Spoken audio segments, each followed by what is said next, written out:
आइए साथियों, हम लोग देखते हैं कि कोई संख्या का जो वैल्यू होता है उसके प्लेस के हिसाब से और उसका लोकल वैल्यू और प्लेस वैल्यू में क्या डिफरेंट है, ये क्या होता है। एग्ज़ाम में हम इससे सवाल हमसे कैसे पूछे जाते हैं।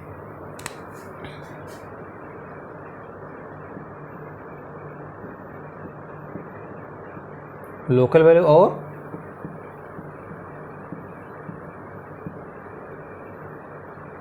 प्लेस वैल्यू, जिसे हम लोग कहते हैं, इसको कहते हैं स्थानीय मान,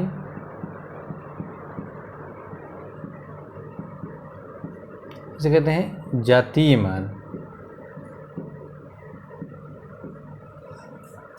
स्थानीय मान और जातीय मान।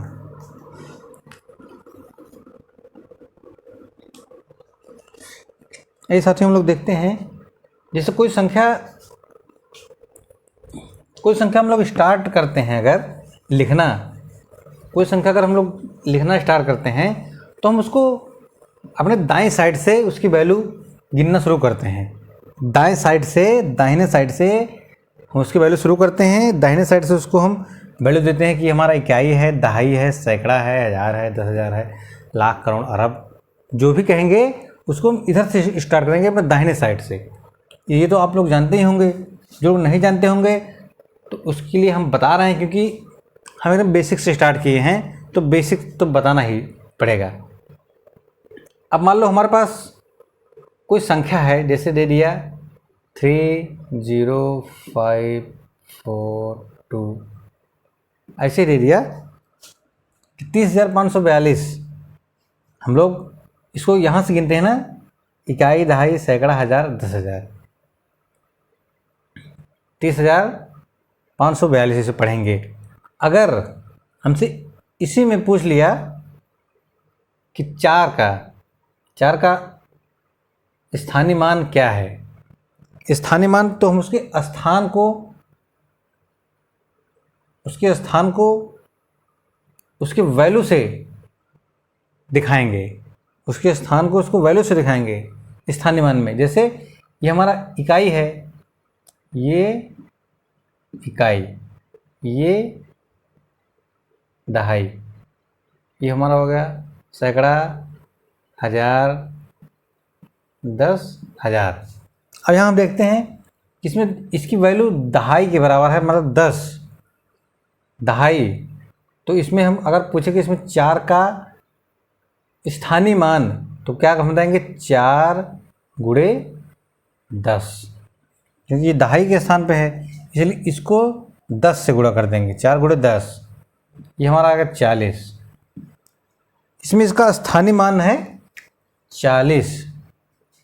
अगर इसमें इसका लोकल वैल्यू पूछ लिया या जातीय मान पूछ लिया, 4 का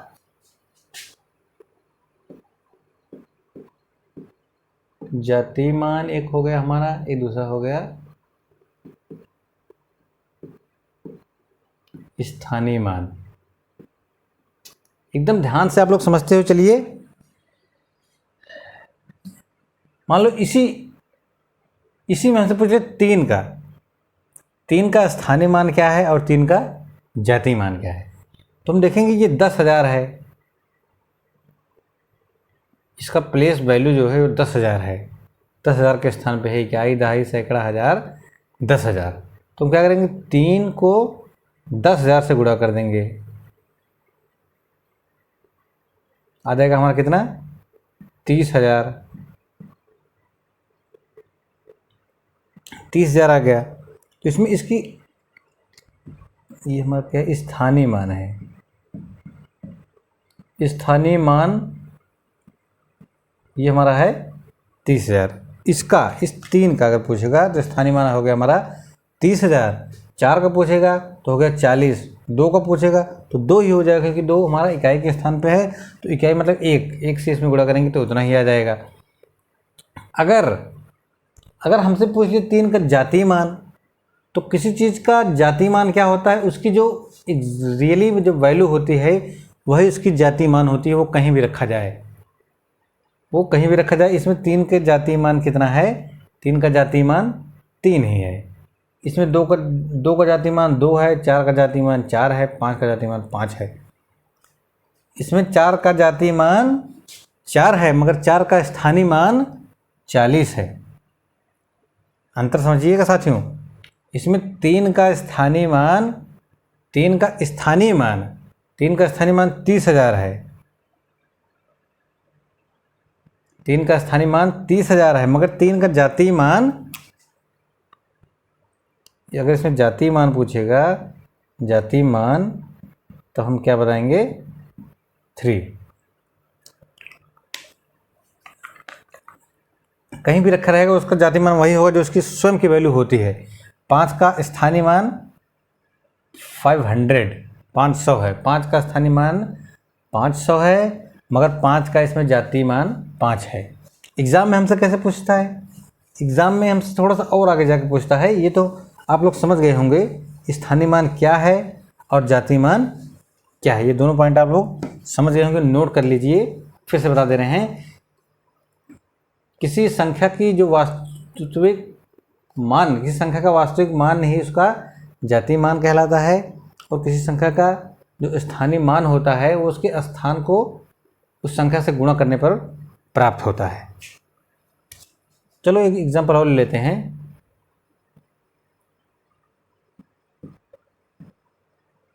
मान लो यही ले लिए 1,22,578। इसमें पूछ लिया 2 का स्थानीय मान, चलो इसको चेंज कर देते हैं, इसको 3 कर देते हैं। पूछ लिया 2 का स्थानीय मान बताओ, तो 2 का स्थानीय मान निकालेंगे इकाई, दहाई, सैकड़ा, हज़ार। कहने का मतलब 2 को हम 1000 से गुणा करेंगे, आ जाएगा हमारा 2000। तो 2 का स्थानीय मान यहाँ लिख देते हैं आगे,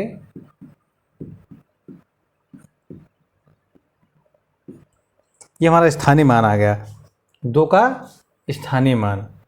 और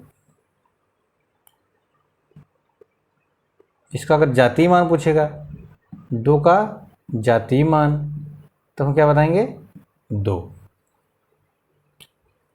इसका जातीय मान 3। इसका जातीय मान, इसका जब जातीय मान पूछेगा तो हम क्या बताएंगे 1। सबकी जातीय मान तो वही है, जो उसकी वैल्यू है वास्तव में वही उसकी जातीय मान होता है।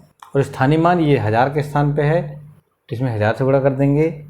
ये हमारा, अगर इस 5 का स्थानीय मान पूछ लेगा तो हम इकाई, दहाई, सैकड़ा, हमको पता 5 को हम 100 से गुणा करेंगे, आ जाएगा हमारा 500। 5 का स्थानीय मान 500 है। इसमें 5 का स्थानीय मान 500 है। उम्मीद है आपको एकदम कंफर्म हुआ होगा। अब आइए हम देखते हैं एग्ज़ाम में कैसे पूछता है इसको। इसी चीज़ को एग्ज़ाम में वो ऐसे नॉर्मली तो पूछेगा नहीं, पूछता है, देगा कि 16,782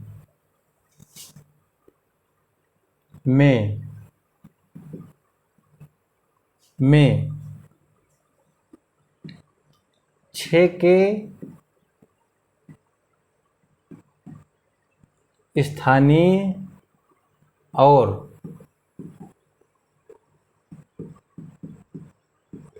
जातीय मान का अंतर। एग्जाम में ऐसे इससे सवाल पूछे जाते हैं स्थानीय मान और जातीय मान से। ध्यान से समझिए। तो हम लोग देख रहे हैं कि 6 के स्थानीय और जातीय मान का अंतर पूछ लिया हमसे एग्जाम में, फिर विकल्प दे देगा हमको 4, उसमें से हमको सेलेक्ट करना रहेगा। तो हम यहाँ से 6 का स्थानीय मान निकालेंगे। 6 का स्थानीय मान 6, देख रहे हैं इकाई, दहाई, सैकड़ा, हज़ार, ये 1000 के स्थान पे है, तो इसमें 1000 से गुणा कर देंगे, आगे हमारा 6000। और जातीय मान का अंतर हमसे पूछा है, फिर जातीय मान का अंतर निकालेंगे। जातीय मान इसका तो 6 ही आ गया, उसका अंतर निकालेंगे, अंतर दोनों का, एक से दूसरे को घटा देंगे। तो हम यहाँ घटाएंगे, 10 में से हमारा 6 जब माइनस होगा तो 4 आ जाएगा, यहाँ बचेगा हमारा 9, यहाँ बचेगा हमारा 9, यहाँ बचेगा हमारा 5। अब हमारा विकल्प ऐसे ही रहेगा विकल्प में हमारे, एक तो ये रहेगा, बाकी 3 और रहेंगे, तो उसमें से हमको इसे सेलेक्ट करना रहेगा। समझ गए होंगे आप लोग। फिर से देखिए, 6 के स्थानीय मान और जातीय मान का अंतर एग्जाम में पूछ लिया अगर, तो 6 का स्थानीय मान निकालेंगे 6000, 6 का जातीय मान निकालेंगे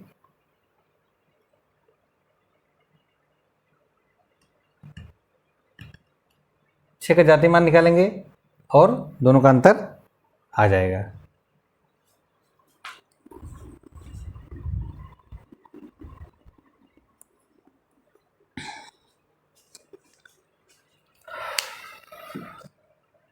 या फिर इसमें, अब इसमें एग्जामिनर जो है अपना चेंज कर सकता है, स्थानीय मान और जातीय मान का गुणन क्या होगा, गुणनफल क्या होगा, उनका योग क्या होगा, स्थानीय मान को जातीय मान से डिवाइड करने पर भागफल क्या प्राप्त होगा, अब वो कुछ भी पूछ सकता है।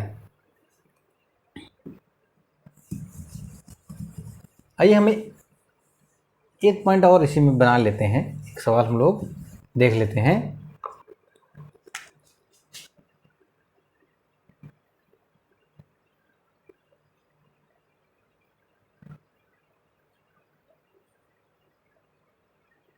ये ले लेते हैं, ये संख्या इकाई दहाई सैकड़ा हजार 10,000 लाख 10 लाख करोड़, इकाई दहाई सैकड़ा हजार 10,000 लाख 10 लाख करोड़। आ गया हमारा 2 करोड़ 68 लाख, 2 करोड़ 68 लाख 38,320। ये संख्या दे दिया एग्जाम में अगर हमको, और हमसे कह दिया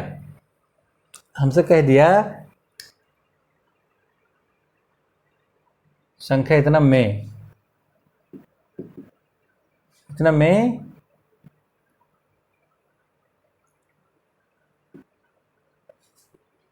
6 और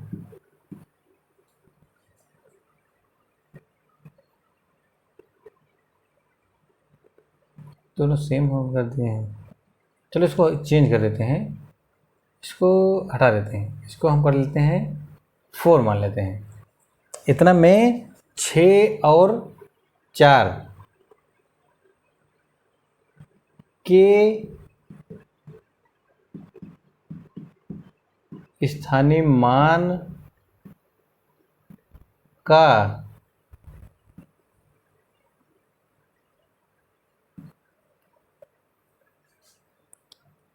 गुणनफल हमसे पूछ लिया एग्जाम में।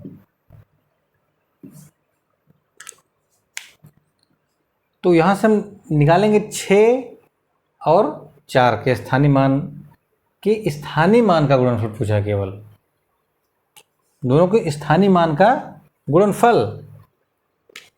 तो 6 का स्थानीय मान निकालेंगे, इकाई दहाई सैकड़ा हजार 10,000 लाख 10 लाख।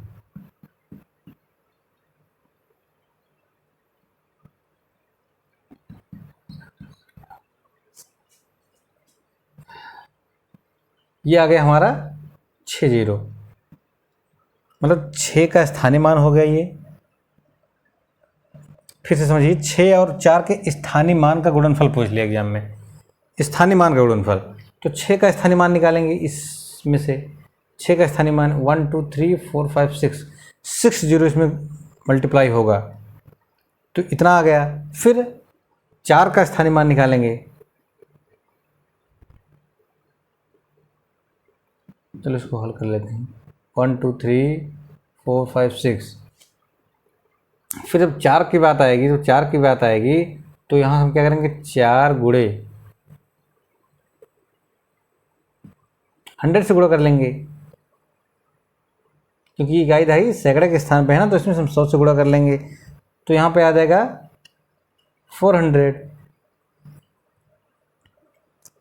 अब कहा रहा है इसका गुणनफल बताना है। अब इन दोनों को गुणा करना है हमको, इसका गुणनफल बताना है, तो हम इन दोनों को मल्टीप्लाई करेंगे। हम गुणा करने का आप लोग आसान तरीके जानते ही होंगे, अगर नहीं जानते हो तो ध्यान से समझिए। हम संख्या को आपस में गुणा कर देंगे, संख्या और संख्या को। तो 6 चौको 24 हो गया, 6 चौको 24 हो गया। अब देख रहे हैं इसमें 6 जीरो, इसमें 2 जीरो, तो इसके आगे हम 8 जीरो लिख देंगे। 6 जीरो इसका, 2 जीरो इसका, 6 चौको 24, 24 लिख दिए, फिर 6 जीरो इसका, 2 जीरो इसका, ये हमारा आ गया। ये हमारा विकल्प वहाँ पे हमारा सही हो जाएगा। जो हमारे विकल्प रहेंगे चारों विकल्प, उसमें से हम ये विकल्प सेलेक्ट करेंगे। उम्मीद है आप लोगों को अच्छी तरीके से ये समझ में आया होगा। अब जो हमसे पूछेगा स्थानीय मान का गुणनफल पूछ लिया, दोनों का स्थानीय मान निकाल गुणनफल कर देंगे। जातीय मान पूछेगा, जातीय मान का कर देंगे। दोनों का हो सकता है एक ही पूछ ले, जैसे इसमें स्थानीय मान ही दोनों का पूछ लिया। तो आप लोग अपना पूरा कन्फ्यूजन दूर करते हुए चलिए। अगर हम बेसिक से आए हैं पढ़ाने तो बेसिक से ही पढ़ा दे रहे हैं, लेकिन आप लोग अच्छे से पढ़िए, नोट्स बनाते हुए चलिए, ताकि बार बार ये मैथ पढ़ने का झंझट ना रहे, बार बार ये कन्फ्यूजन ना हो हमको। आइए हम देखते हैं कुछ और पॉइंट। इसमें डिविजिबिलिटी का रूल है, विभक्ति का नियम। आइए हम विभक्ति का रूल भी पढ़ लेते हैं इसी बात पे, क्योंकि संख्या बढ़ते पढ़ रहे हैं तो हमको आगे उसका यूज करना ही करना है।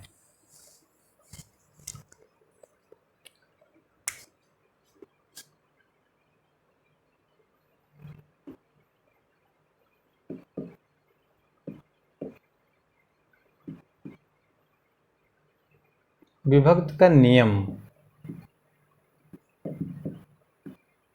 विभक्त का नियम आइए हम लोग देखते हैं। कोई संख्या कैसे विभक्त होती है, किस चीज़ से विभक्त होगी, हमें कैसे पता लगेगा कि ये संख्या हमारी 4 से विभक्त हो जाएगी, या 8 से विभक्त हो जाएगी, या 9 से, या 11 से, या बहुत बड़ी संख्या दी हुई है लाखों करोड़ों में, तो हम कैसे आसानी से समझ पाएंगे कि किससे कट जाएगी।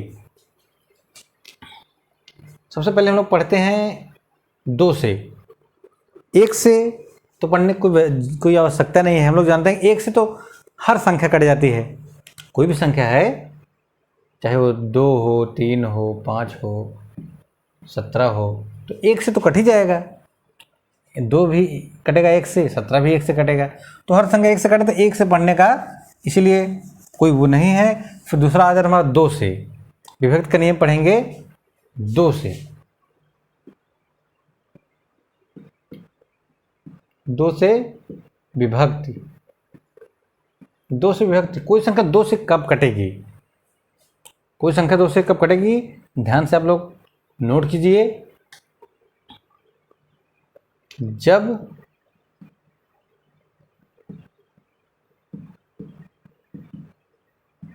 किसी संख्या में, जब किसी संख्या में इकाई का स्थान, इकाई का स्थान, इकाई के स्थान पर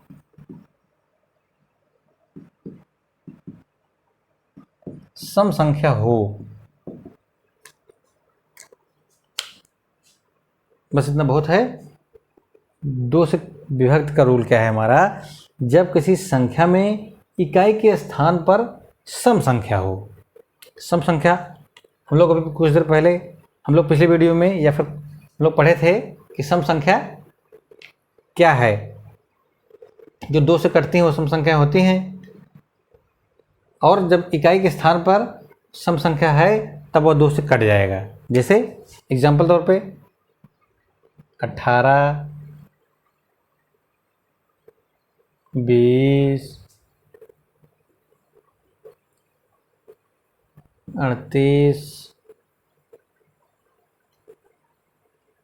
56, मतलब कुछ भी लेंगे, इकाई के स्थान पे हमारी सम संख्या आनी चाहिए। इकाई के स्थान पे ये हमारा इकाई है, इधर से शुरू करते हैं, इकाई, दहाई, या फिर अगर इसको सैकड़े में भी ले लें, सैकड़े में लेते हैं तो इकाई ये है, इकाई ये है, इकाई ये, इकाई ये। इकाई के स्थान पर हमारा 8 आया है, इसमें 0 आया है, इसमें 6 आया है, तो इकाई के स्थान पर हमारी सम संख्याएँ आई हैं, इसलिए हमारी सारी संख्या 2 से कट जाएंगी। हमारा 2 से विभक्त का रूल है, आप लोग ध्यान से नोट कीजिए। किसी संख्या में इकाई के स्थान पर जब सम संख्या आती है तो वह संख्या 2 से विभक्त हो जाती है। चलिए हम अगला पॉइंट देखते हैं। 1 से हमको पता है सारी संख्याएं कट जाती हैं, 2 से हमने देख लिया। आइए हम 3 से देखते हैं।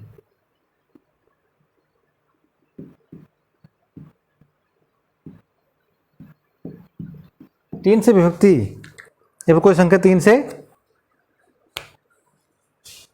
विभक्त या तीन से विभक्त होने का नियम, कोई संख्या तीन से कब कटेगा?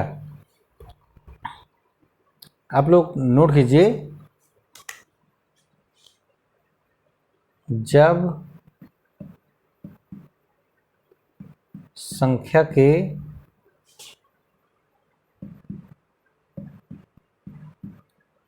अंकों का योग, संख्या के अंकों का योग तीन से पूर्णतः विभक्त हो।